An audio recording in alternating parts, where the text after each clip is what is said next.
Let me ask you something. Have you ever stood near the ocean and heard something strange? Not the sound of waves or gulls, but a voice, soft, distant, singing. If you felt that chill down your spine, you're not alone. Sailors across centuries told the same story, of voices in the sea, of beauty and death. They called them sirens. Forget what you know about mermaids. Sirens weren't sweet, friendly creatures with seashell crowns. They were predators.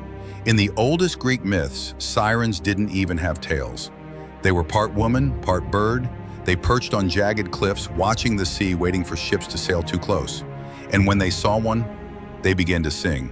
Not loud, not angry, but soft, like a dream. Their song promised peace, love, something just out of reach. And that's when the trouble began.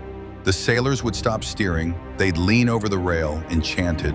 They'd forget who they were, where they were going, and the ship, it would crash against the rocks below the sirens' cliffs.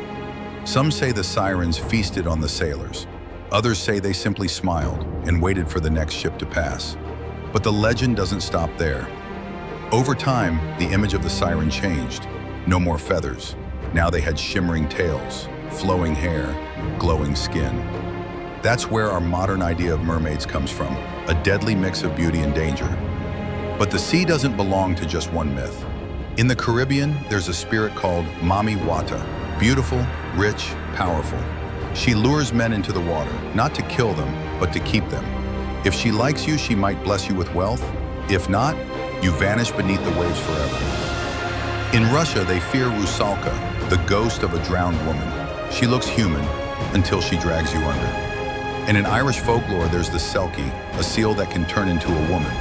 If you steal her skin, she stays with you. But if she finds it, she returns to the sea, leaving everything behind. So what is it about the ocean that creates these legends? Maybe it's because the sea is beautiful and terrifying at the same time. It gives life, but it also takes it. Imagine being a sailor hundreds of years ago. No GPS, no weather app, just stars, wind, and waves. If something went wrong, if your ship went down, people had to explain why. And often they blamed the sirens. But not all sirens were evil. In Homer's Odyssey, Odysseus hears the siren's song and lives. How? He had his crew plug their ears with wax.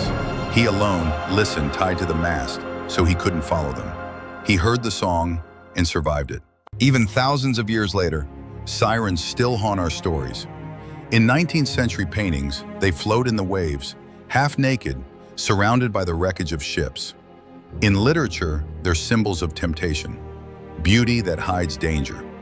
And in modern films and shows, they still sing. But here's the thing, the siren's song isn't just sound, it's a feeling. A promise that the sea will take care of you. That if you just give in, let go, everything will be okay. That's the trap. There are real places where these myths take shape. In Italy, there's a stretch of coastline called the Sirenus, literally the islands of the sirens. It's said that Homer's sirens lived there.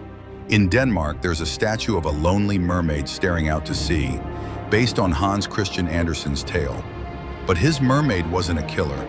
She was a girl who loved a prince and lost everything for him. In Haiti, there's La Sirène, a loi or spirit of the sea. She rules the ocean's depths and demands respect. She's beautiful, she's deadly, she's not here to sing you to sleep. She decides your fate. And what about real-life mermaids? Some sailors swore they saw them. In the 1400s, even Christopher Columbus claimed to see mermaids near the Caribbean. But what did he really see? Probably manatees, huge sea mammals with human-like eyes and tails. But when you're tired, lost at sea, and your mind plays tricks, even a glimpse of something strange becomes a story, a warning, a legend. And legends grow. So what makes the siren story so powerful? Maybe it's because we all know what it's like to be tempted, to be pulled towards something we know might hurt us, but it looks beautiful, it sounds perfect. The siren isn't just a monster, she's a mirror. She shows us how far we'll go to chase something, even if it destroys us.